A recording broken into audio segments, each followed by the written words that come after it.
Hey, Ganesh. Okay. Hi, Hey, man. Fraser. Hey, Ganesh. Okay, Can you great. vote Yeah, I on see. me? I see it working out. Great. Okay. Welcome to the AMA of Wings and the and ACT ACAT.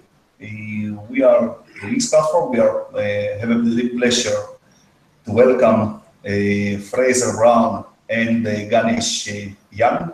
Right. Yes. Right. It's a pleasure to meet you, Ganesh. We haven't talked before. So, first of all, can you please introduce yourself to our Wings community? Yeah. Sure. So my name is Ganesh Jung from Draglet in Munich. We build several types of applications around the topic of blockchain, and so we met Fraser, who's building the DAO Act system, and we worked out with him all the smart contracts and software needed around it, and prepared it for him. Yep. I understand.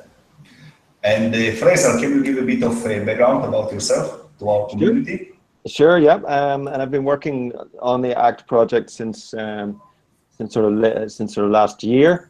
In my day job, if you like, I'm a consultant currently. I work in the area of innovative finance and design financial instruments, targeting issues such as conservation and climate change, and even more broadly, food security. So I work in many different countries: Southeast Asia, Africa, and I work with some large institutions such as the International Union for Conservation of Nature, and a bunch of other guys. It's very challenging. The world has sort of moved on from the idea that we can use grants to sort out these big problems, and they now want to work with the private sector and try to work out how to leverage private finance to make change. So that's what I do. I see. Impressive background, must say. Can you give us a quick introduction to ACT? I mean, to people who hearing for the ACT first time, what exactly is DAO? Yeah, exactly. I mean, first of all, it's a true DAO, true decentralized autonomous organization with decentralized governance and decision making. But the problem that it tries to address is this issue that always in every country, regardless of political situation, there's an imbalance in power between the state and between citizens. Everybody would acknowledge that, and that is kind of the way it is. And the platform, above all, attempts to address that imbalance. So I think we'll get into the detail of how it does that. I see. I understand. So you use the government and basically creating the bridging between government and individual. Can you explain a bit in more detail why it's needed? I mean, who is going to use it? Who's the target market of the DAO app platform? Sure. So, I mean, what it does, first of all, is it allows people globally to contribute small amounts. Essentially, they buy votes on the platform. And with these votes, they can then fund, or they can then sort of vote for proposals that are about change and about issues, about broadly social accountability, which is the ability of citizens to sort of make the state accountable and do what the people want and what they need. And so the platform sort of aggregates all of these tiny payments into a large pool that's available for proposals. So the best way to look at those proposals are with some examples. And the one that we use in our explainer video and many materials is a very kind of emotive, but a very kind of humble example, where there's a little girl in Minsk in Belarus who the elevator to her apartment is broken, but it's the local government's job to fix it, but they don't have budget to fix it, or don't really want to prioritize that. So, of course, that's a huge issue for access. But in order to put together a petition, which the local law sort of gives provisions for to do what they might call a rethink, she needs some resources to sort of rally support, get around, and so on. So she can put that petition to the platform for $100, $200, and it's pushed to members who vote. And when the voting quorum is reached, the smart contract's triggered and she's paid. So although it's a very simple answer, you can sort of picture how it might scale, because even a simple thing like that might catch international attention and issues like that might grow. Like a bigger example is something like a community in the UK who's very opposed to a new open cast coal mine and have protested about it and have stopped the coal mining. The employers in the area are going to leave if it goes ahead, losing them hundreds of jobs, even though the coal mine will only create 20 jobs, and so on and so forth. But the insanity kind of can reign, But what you find in these scenarios, guys, and people watching, is that inevitably the burden of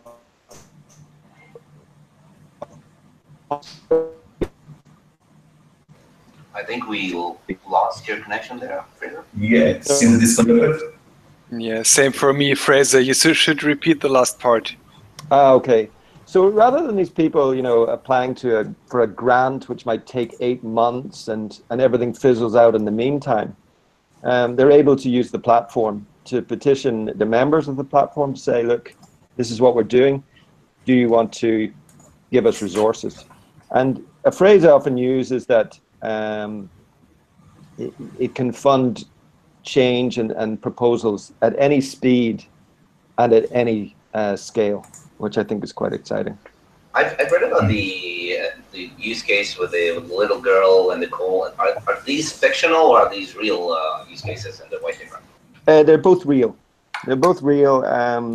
I know firsthand of the issue in Belarus, but I wasn't related to myself. And in terms of Wales, I was part of some of the protests there. There were different levels. Some people went into the coal mine, and others, including myself, because I had my little boy with me, we just stayed outside the facility. And it was an extraordinary experience because it worked very closely with the local community and really yielded to what they wanted. So even the guys that went in and sort of, created a huge spectacle, which was covered in international media inside by chaining themselves to machinery and so on, the police sort of gave them an ultimatum in the end and said, if you don't end it now, you will be arrested. And the community said, look, we don't want this. We've done what we set out to do. We've got a lot of attention. And all of the protesters kind of agreed, and it ended without any arrest, and very peacefully. But, you can see this sort of thing that it tends to get handled, doesn't it, by the government. The government just does what it wants anyway, right? So how do sort of movements like this scale so that they can actually stop that thing happening? And that's where I think resource comes in, and that's an enormous gap. And so if you blow that up to the issues that we're facing as humans, and the issues of the world, I think not to get too grandiose about it, but we all have that sense and we all have that feeling that governments are not going to really act fast enough. There's great agreement around Paris and so on, but in order to move faster and for the change to happen faster, there needs to be this kind of elevation of citizen voice, and this power relationship needs to be addressed. So it's a very ambitious challenge that we've taken on, but as we found, the blockchain, delivers the technical mechanisms that can actually make these things happen potentially. Mm-hmm. And so there are two things I would like to add. The way Fraser has built into this whole thing a curation step where all the proposals that are going in are first evaluated by a community has really impressed me. It is a very well thought process of not just giving any proposal to the people who want to fund it, who would maybe fund it, but first have a real community working on it, working through it, and seeing if it's worth funding, and also making comments on it, looking deeply into it. And it takes some time to really understand the way he has made this in 2 steps. First with the curation, and then with the funding part. But I feel it is really promising for producing really valuable results.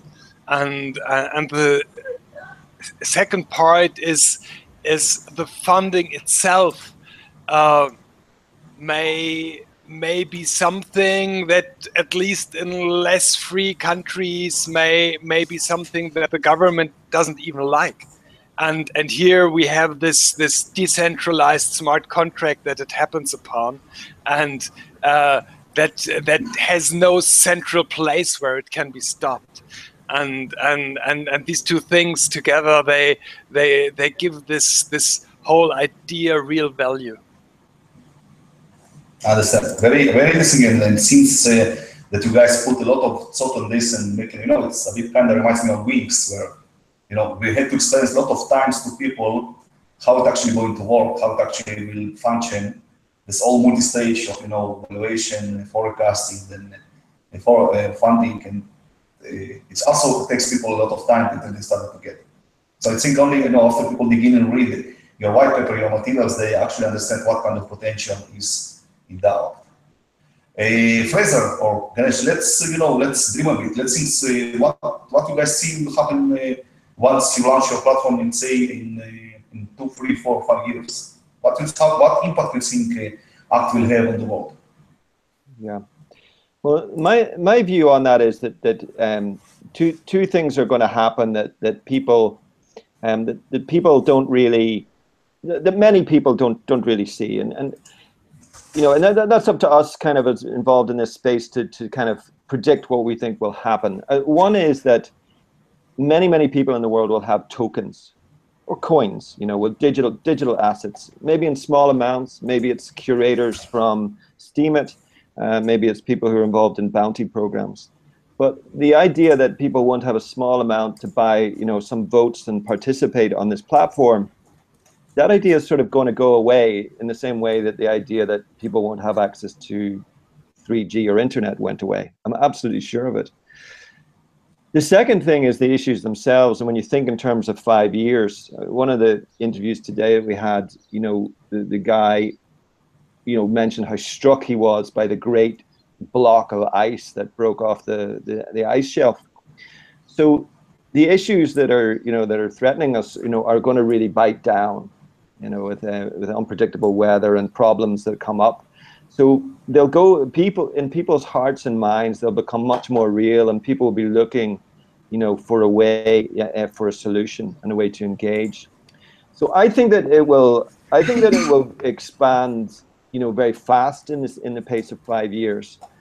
I also think, some of the examples that I gave you, like Lena, the disabled girl, you can see how, that might capture media attention, where, hold on, here's somebody in a small town in essentially Russia, in Belarus, who the blockchain funded, right? Unstoppably,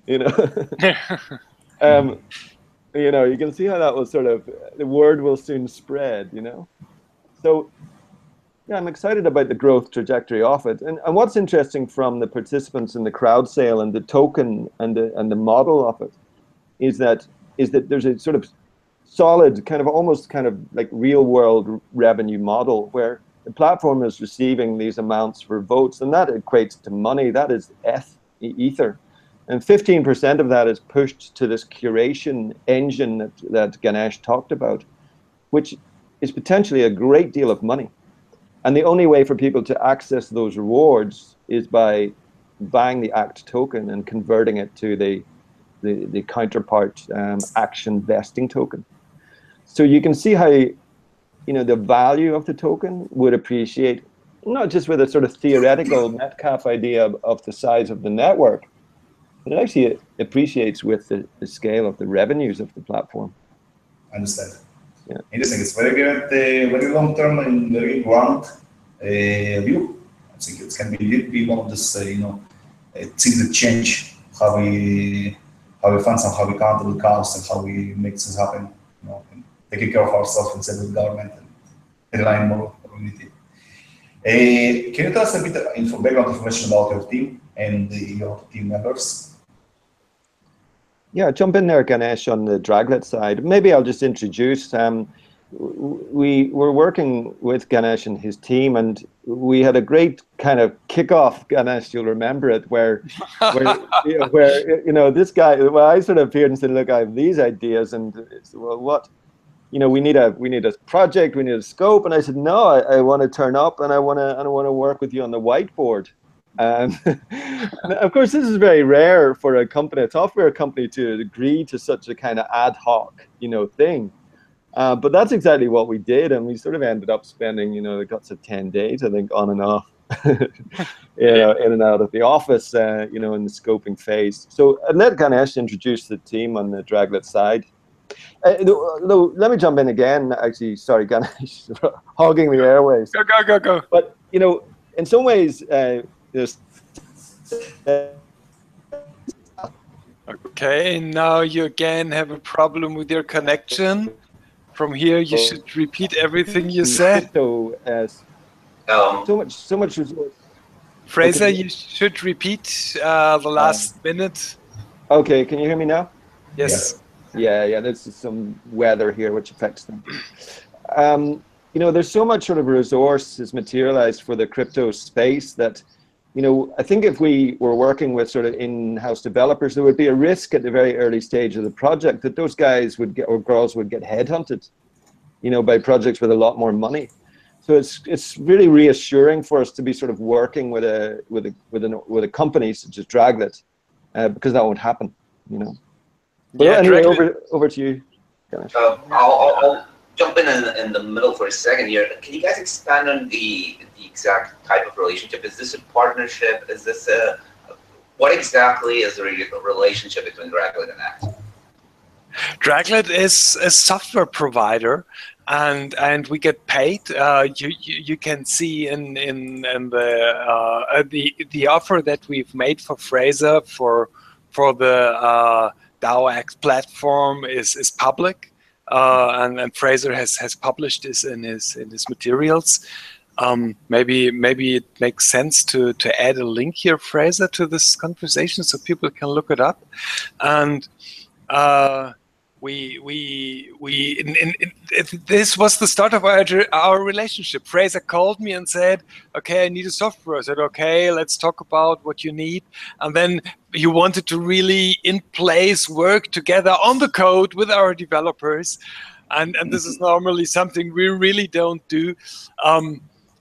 But I feel that the concept of the platform and the whole idea is really fascinating, and so I said, okay, we give it a try, and it turned out to work really well. We have 60 people in Draglet, and of these we have about 10 who can work on smart contracts, and there are 3 who are really deeply involved with this DAO Act at this moment, and with the growth of the project, the team may also grow. We are not like shareholder of the projects or so. We're just a software company from Munich who works on blockchain, and Fraser came and asked us to work with him. Mm-hmm. I see. But within the token contributor tranche as well. So there aren't shares in this game, so as we know. I understand that. How long you guys have been working on that? Yeah, so we started more intensely in January this year. Although obviously conceptually prior to that there was a lot going into the kind of technical ideas around it. But it started in January with sitting down with the team and working on it. But that's not to say that we've had a team of developers working on it since then. I think that's inaccurate. We, as Ganesh said, we published the kind of costing and project plan, which breaks it down into 6 components. And we just decided, well, I suppose I decided, Ganesh, it's fair to say, I said I want this to be a public document so that everybody can see what we're doing. And that sort of spans these 6 modules. First big milestone and deadline is the 18th of November, and then the next one, the 18th of January. And what we're doing with the resources raised in pre-ICO is actually they're going into a contract which will not allow us on Draglet and our side within a multi-sig to draw down funds until those milestones are reached. So we built in these safeguards, which I think the community likes, sort of manners, if you like, to say whatever happens in the fundraising, that the project is going to be conducted in a very structured way, civilized way. Yeah. I see. So it's kind of quite a lean development. I mean, you guys switched all the way here for like what, 6 months, 5 months, if from the start of work stage. I mean, even that you accelerated it by actually coming physically to Ganesh and sitting with him, if I understand correctly. Yeah, and I would like to express, thanks to the Wings team, although you guys are all very busy, and Dominic as well, who have met, You are interrupted again. Guess the weather not improving. Frozen. Even if you were very helpful. In words, interaction is here. You need to repeat again, yeah. Okay, Fraser, please repeat. That was again an interruption, right? You had it also? No, I was just expressing gratitude to the Wings team because their inputs along the way, just in terms of a word here and asking and exchanging a few questions and ideas there has been very, very good as well. It's been a good partnership. Yeah, I just looked it up. It was really like 9th of January that we issued the first papers for you, and it was already Wings and Ethereum, and so it's really long time we've been working on this now. Yeah, for us it was kind of a very stormy half of year, and it's not over yet. It's far from over. It is. Yeah. I mean, you guys are still before the fun part. The fun part will become after the SEO. If you think it's now you're working hard. Wait till you get people, and we'll start really working for people. So guys, can you tell me if there's anything similar to Act? Competitors maybe, or some similar platform, and how they're basically different from what Act does? Yeah, let me jump in there, Ganesh. Actually, I just published another thing on the white paper section of the website, which is a very sort of no-holds-barred review by a guy that I consider to be a bit of an authority in the sort of SWOT analysis. And it's good because it gives your forecasters an opportunity to see somebody else's view and criticisms and so on, perhaps. So one of the things he said is that he did research the market and he didn't identify any competitors, at least in blockchain. Now some of the players off blockchain are very big and very powerful.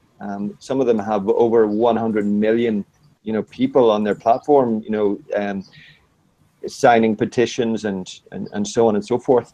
So it is a classic scenario. Now, I would hate to be in the position of some of the sectors now coming to the ICO market where there are 3 or 5 competitors all coming to the market at the same time.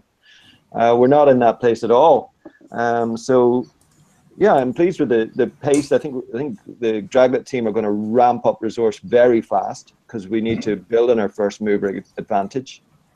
And we're going to have it for sure. I see. Very nice. So you guys are pioneers with all the countries, the good and the bad. Awesome. It's it's exactly the project like this which changes things, how they work, and trailblazing it for everybody else. Question. what is the legal structure of ACT? Where you actually incorporated? Oh, Fraser's microphone is turned off. Sorry, it was on mute. What we're going to do is the kind of classic twin model where there'll be a for-profit limited company which operates on the software side, and then there'll be a foundation. Now, because our ICO isn't until 18th of November, and because the space, even the regulatory space, is moving and changing so quickly, I'm fairly happy just to sort of take my time and make sure that the foundation is in place, before the ICO. In all likelihood, it will be Swiss. I think because of the nature of ACT and so on, it's probably quite a good fit. But we're watching that at the moment. So, yeah. Yeah, I also think that a nonprofit would be a very good fit here. Yeah. Yeah, absolutely. Yeah, it's a great place. I mean, they're totally overswamped right now with all the demand. I mean, Swiss became like the mecca of non-profits. It became so much that the regulator, they kind of said, wow, we became, the the charity center of the world. It's amazing, eh? Like will happen here, and once they figure it out that it's actually bringing money to Swiss, then they said, okay, it's okay, you can continue. Yeah.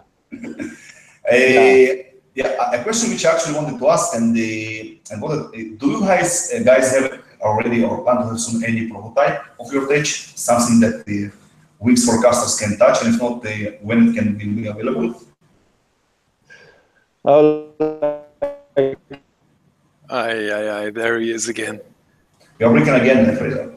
The weather is attacking again. Yeah. Okay, Fraser. Repeat. Yeah, he was asking about, is there an alpha version that people can use? Or an rudimentary prototype, but it wouldn't really be for road testing. I see, I understand.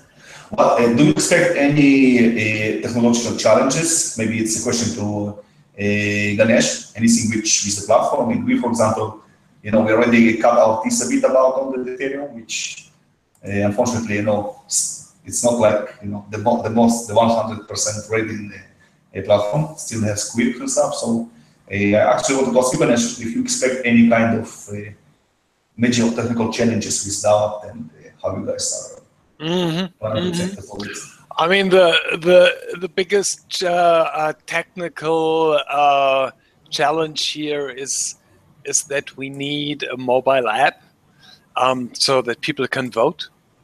And this is something that is, especially because the voters who the funders, the people who should take part in this, they should not be restricted to people with big personal computers in the West. If you go to any rural area of the world at this time, it is fascinating how people live in huts with just fire to cook, but the children, they have smartphones. Yeah. It is really something I saw and that fascinated me. And so the smartphone must be the platform where also here this process can be triggered and used, and as this whole thing is running on Ethereum, where you don't have lightweight wallets, where you don't have the possibility, at least technically easily, to build an app that connects to the blockchain. There is a big challenge, we feel, and we think we will set up Ethereum nodes with an additional Apache or Nginx or anything on it, with an additional interface that allows our apps to connect to the blockchain and to connect to the Ethereum network. So it's not only developing a mobile app that works well and quick and without stopping, and easy to use. It's also the technical interface into the blockchain. Obviously, there is a big system of different smart contracts interacting for curation, and then for funding, and then for moving the different types of tokens. We have this reward token, the action token, and we have the base token, the act token, and the interchanging of those. So we have all these smart contracts to build, but that you can test and you can develop on your computer all alone. But if it comes to such a distributed app, you have to set up servers around the world. Yeah. We know the pain. We know the pain of it. By the way, just a brief word of advice. There is a roadmap, the Ethereum Light client coming up. Which we're talking about. Still not ready, but it can be perfect for you guys when they finally release it. I mean, unluckily we don't have the chance to wait another year. Yeah, I know, but I mean, in the future once it's out. Yeah, that's it. The first version will have these nodes that the apps connect to, and then we build a second version later, maybe next year, when the lightweight system in Ethereum is ready. Awesome. So, think about the marketing question, back to pricing. How you expect people, and I mean mainstream users, not our crypto community, which is why it's growing rapidly. It's still like, I think, like 0.1% of the whole population involved. How do you expect the mainstream, your fan base, to find about ACT? How do you expect to reach them? Do you mean more in terms of the I think Fraser has already started to answer that, because this is something I really feel is not just a marketing thing. It's something that will really happen. If you have the first a little bigger thing that was funded by DAO Act, let's say some environmental protection system that has gained some international publicity because of some activists being funded by DAO Act. So and then you have it in the paper. And then people will see it, and they will ask, "Wow, who's behind this? Who has funded all this?" And so there is some initial effort to get the first marketing incentives, but then I can well imagine this thing to really grow exponentially. I understand. So basically, like the platform will be, in a nutshell, promoting itself by use. The more people use it, the more it spreads. I see. Yeah, very much. And I think there's some what we think are quite cool features which are related to network effects. So one of the nice features that we worked out in one of our sort of sessions was that people can curate who don't own ACT or Action tokens. And what they'll see in a sort of virtual account is how much reward they would have obtained. So they can see, oh wow, I would have obtained, so much ETH this month based on something I really enjoy doing. So what's the effect of that is that they want to go and buy ACT so that they can actually be a sort of official, member of the curation community. And we think that this is quite an interesting dynamic because we think it will drive kind of liquidity basically and volumes of transaction around the ACT token, which will also help with the volatility issues around the token. I see. Interesting. Because the ACT is a project that targets the mainstream, I had a question which I actually like to ask any project which tries to go to the mainstream. Because basically this whole item is working on a cryptographic platform, Ethereum, which is despite all the big news, despite all the publicity, is not the mainstream yet. What other means you think to get this using the smartphone? I mean, how are you actually going to the people to use it easily some people who don't even understand what is cryptocurrency, what is Ethereum, what is tokens. I think I was already answering this in part because what we do here is we build a smartphone app, and it will be just one of those apps there where you go to the Google or Android or Apple store and just install it, and people will just see nothing of blockchain and Ethereum or anything on it. They will just see, okay, I want to vote, I vote. I want to curate, I curate. I want to upload a document, I go, and all the rest is hidden behind the scenes. Mm-hmm. And what about funding? For example, if people want to fund not with cryptocurrency but with fiat money, I mean stuff like this, how do you expect to support this? People want to participate in the crowd sale or fund the platform? No, fund. I mean, once the platform is funded and it's running, people want to fund the activities, but they don't know what Ethereum is. They don't know what's Bitcoin. There will be no fiat. It will be. Yeah. I see. So it will be just. That's it, and yeah. No, this is not a I understand. Not a centralized creature at all. We are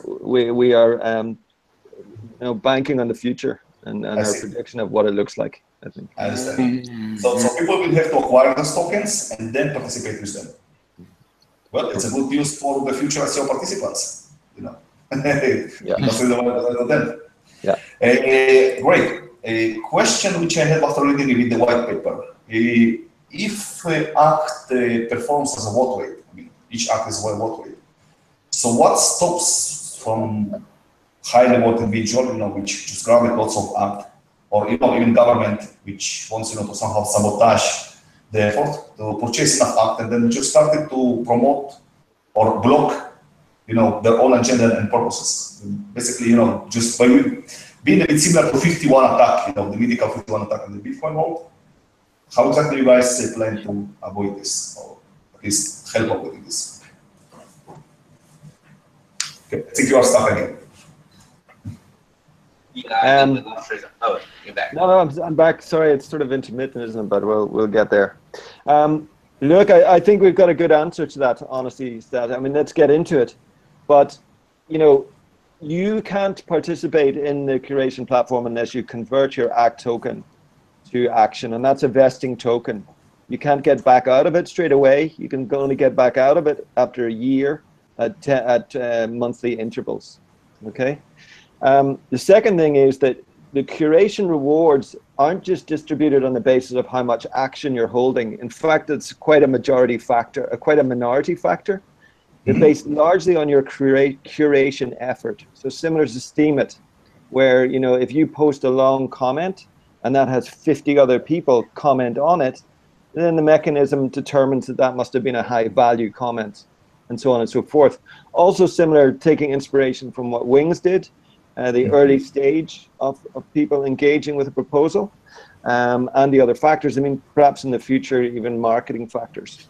So these things make it very hard, I believe, for it to be captured. And in fact, it's one of the reasons why even if somebody chooses to buy quite a large stake of ACT in these early days, I can't really see myself how it's a challenge for the platform, actually.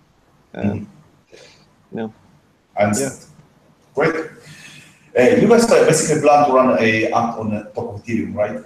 Like all of us. Do you, maybe this answer to a question to Ganesh, do you have any concern about the scalability issues, which we recently seen with the ICOs? Yeah. Stuff like this?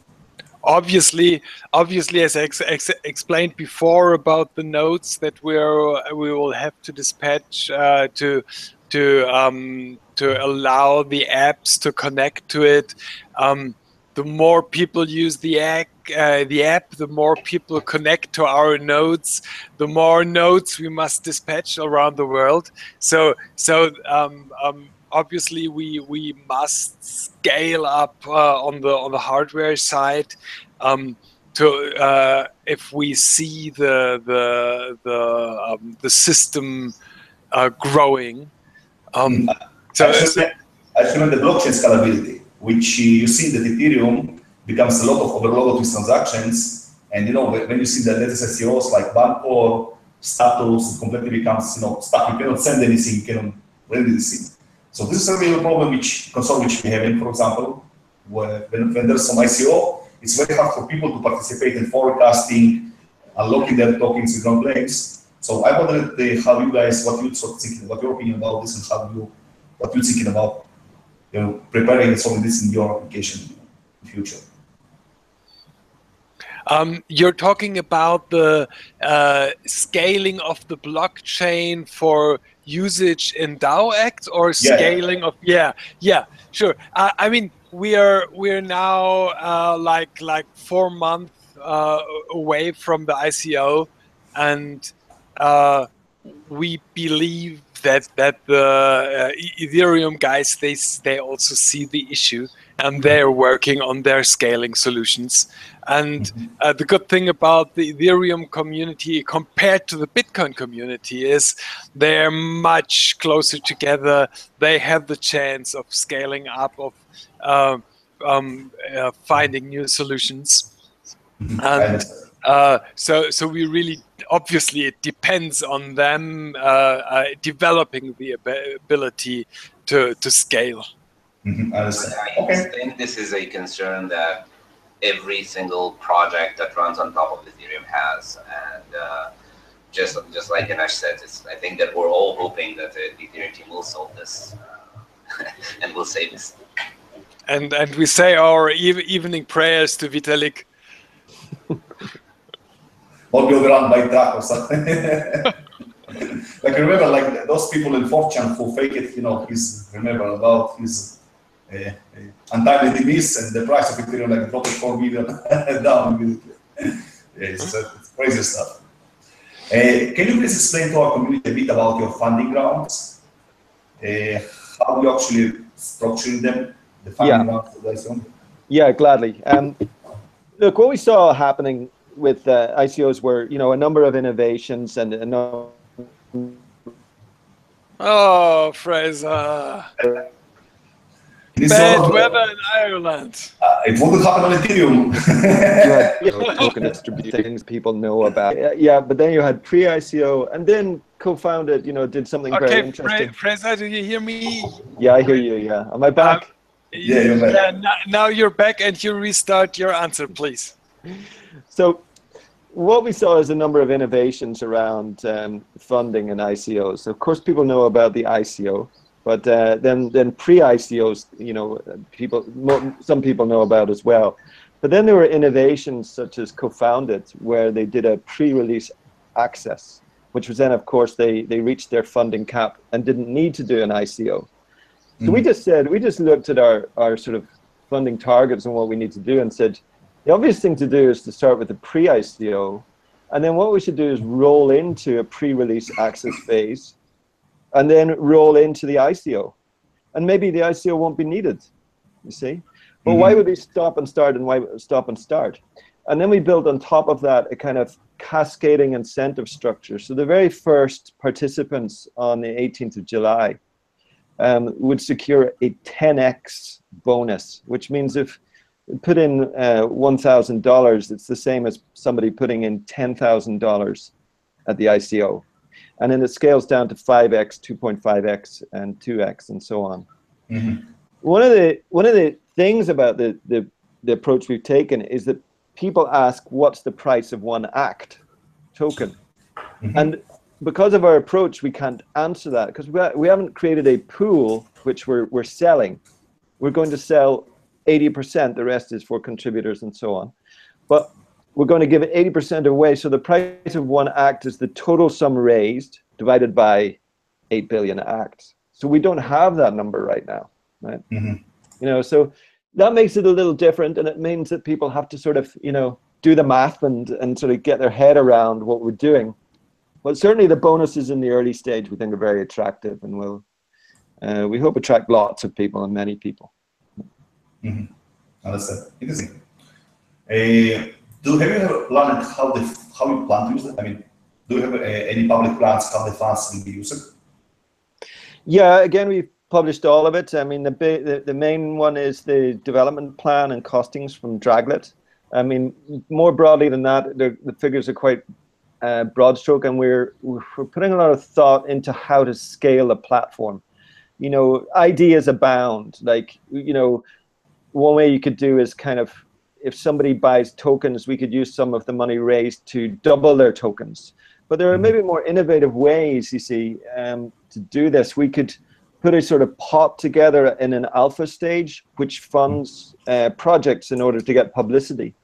But in some ways, even thinking as I talk, you know, it's only as we see the results of those, you know, pilot issues, how much publicity they get, that we would know where to deploy the funds effectively.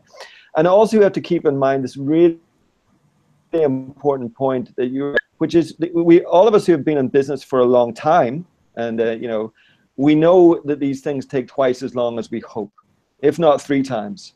And we've all been there. And, you know, this approach of fundraising where you raise so much capital at the start, and then you hope to get to your sustainable operating phase.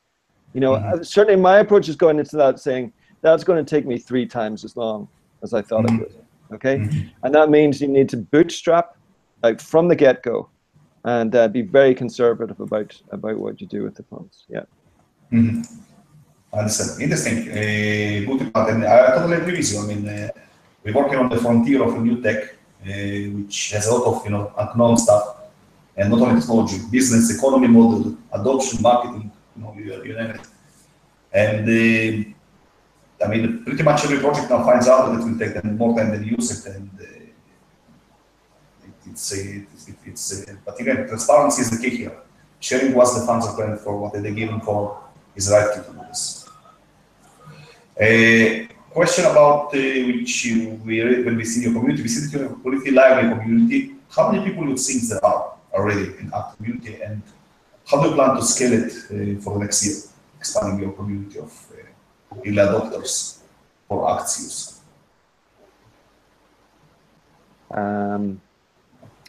So this is the community that are sort of interested in the project. I mean, the platform isn't live in a beta form yet for people to be on it.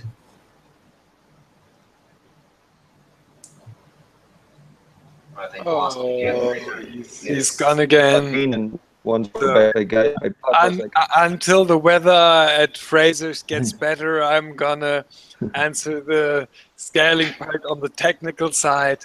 It could be the case. Obviously, we downloading movies. Ah, here he's back.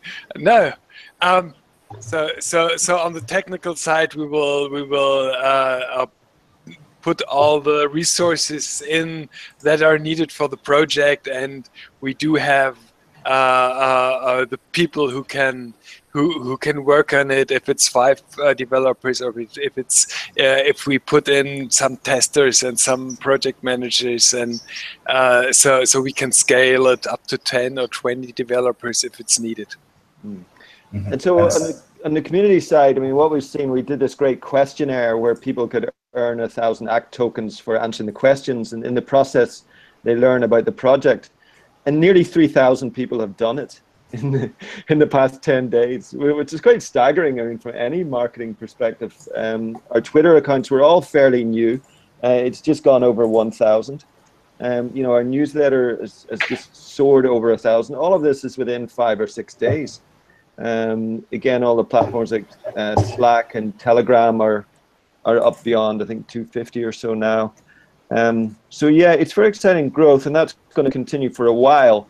I think as resources come on as well, at a pre-ICO, it will be exciting to engage with bigger media as well, and just sort of drive that kind of adoption and traction, you know, home even harder, and try to build a big community, so that when we have our beta platform, you know, we can maybe get really thousands, maybe 10,000 people onto it, and giving it a good test run. Yeah. I think we're on the right course to get there. Which speaks to your question about how to scale in this first year.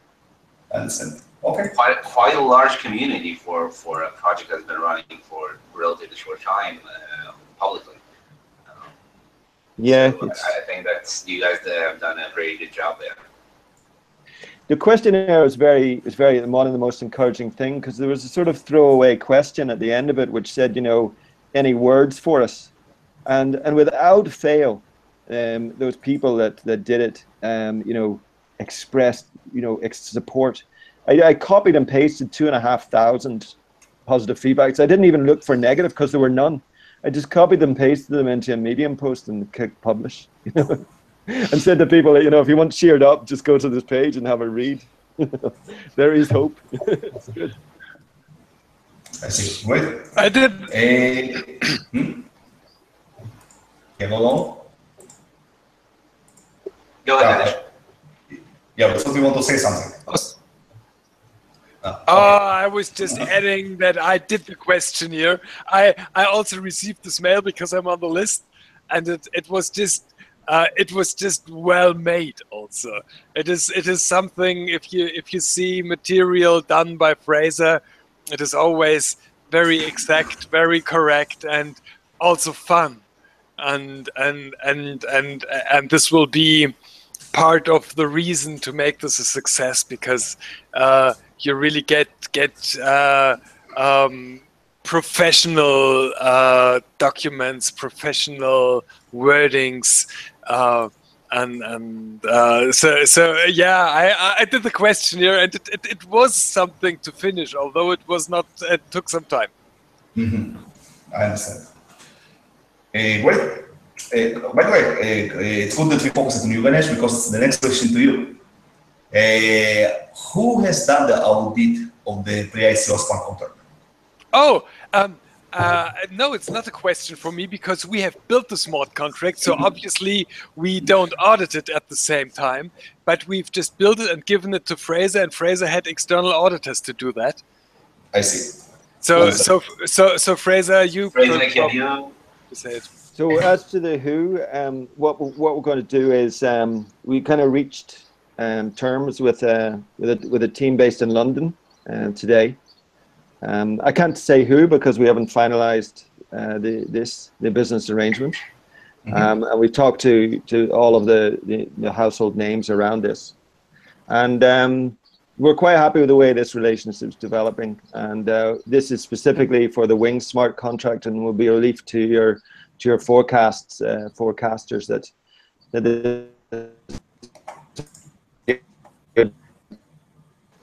You're working again?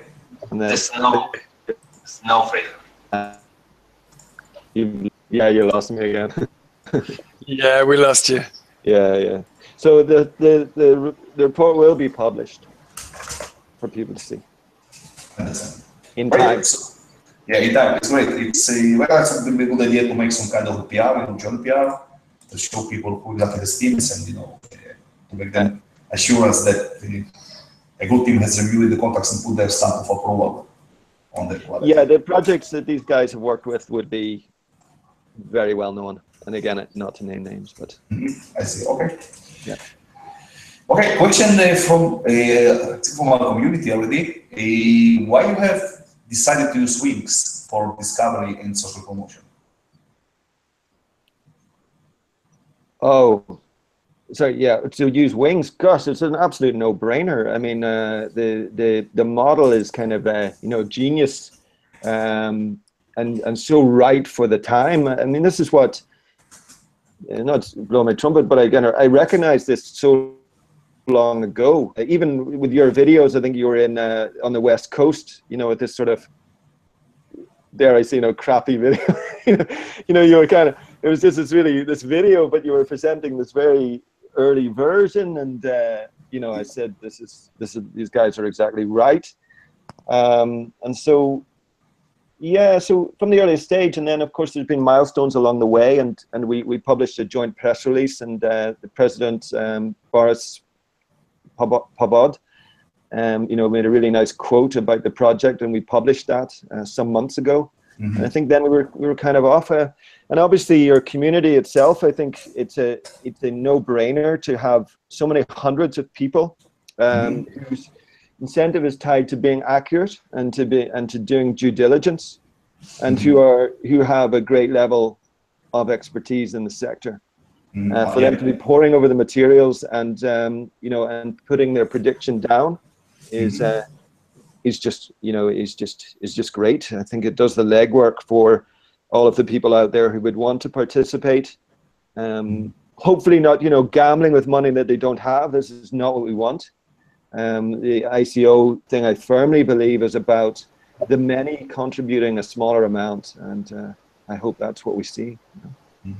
Yeah, well, our community is our greatest asset, and that's what we always say. Not the technology, not the fancy, you know, interface, not the branding, but our community, the people who form the backbone of Wings. And luckily, we managed to assemble a lot of people who actually, you know, are experienced ICO participants or participated in many of those ICO. So we really trust them that they will not be, you know, gambling with the money. They will be really participating in your ICO and ICO because they like what they see and they believe in your cause and want to push it forward. So we really appreciate you guys that you decided to be with us because we like great projects, we like quality teams, and you know, we're getting lots of requests and we're not taking anyone because we want to make sure we support the platform, and we believe that indeed there is a big need for DAO and stuff to do. Definitely needed. Yeah, go on. And so some of the comments actually within the Wings platform are very, very good and very helpful and productive as well. And some of the encounters that we've had and engagements with people directly coming from it have been great. A question from our community: who chose who? Did the ACT team want to be on Wings? We wanted the ACT team. How did the partnership form? Well, I think we both wanted each other. It's kind of, so again, as I said before, if we see good team, if we see quality team, we very like to work with it. And the DAO was exactly the same material, which we like, quality material. It's even beyond that. The project has amazing karma, right? So yeah, obviously it's an amazing team, but it's mutually beneficial. But having ACT on Wings, it's an amazing project. It's a social project. Absolutely, like Fraser said, no brainer. Yeah. No, I agree. It says, you know, I think it's very nice. It's number 4 in your project before, you know, you get consumed with, you know, so many very commercially driven and investor-led projects, which I'm sure you've got a huge pipeline of now. For the number 4 on the project to be a, you know, a bona fide social enterprise essentially is really good. Yeah, I think it's great. Yeah, we think that those first projects, I mean, those first 5, 10 to run on things will be one of the most remembered ones. And we're very happy to have you on board. Okay, Sebastian, do we have any other questions? No, I've added all the questions that I received to the doc. I think we've been through everything. Fraser, Ganesh, do you guys have any questions? I see Fraser has stuff again for the last time. Well, I'll add in. Well, the ACT forecasting is live on Wings platform. If you haven't forecasted already, go ahead. It's an amazing project. I'm really excited to see what the actual forecast will be. It will continue to remain on the platform until the 17th of July. And that's it. Thank you very much for joining us, Ganesh, Fraser. Thank you. It was a pleasure. And thanks everyone that has been watching, and see you on the next day. Yeah, thanks guys. Have a great next time. Bye-bye. Good evening, everybody. Bye.